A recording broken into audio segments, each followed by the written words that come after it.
வணக்கம்ப்பா.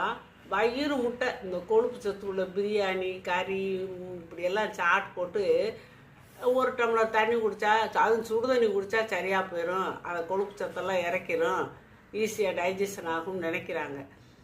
ஆனால் அப்படி சாப்பிட்டு அந்த ஒரு டம்ளர் சுடு தண்ணி உங்களை ஒன்றுமே அந்த கொழுப்பெல்லாம் கரைக்காது, செய்யாது. குடிக்க வேணால் இதமாக இருக்கும், நம்ம செரிமானத்துக்கு கூட நல்லதுன்னு வைங்க. ஆனால் ஒரு டம்ளர் சுடு தண்ணியை நம்பி மூக்கு மூட்டை இந்த பிரியாணி கொழுப்பு சத்து உணவெல்லாம் அதிகமாக சாப்பிட வேணாம். நல்லது தான், புரதச்சத்து உள்ள உணவுகள் நல்லது தான், கொழுப்பு சத்து உள்ள உணவுகள் நல்லது தான், அளவாக சாப்பிடுங்க.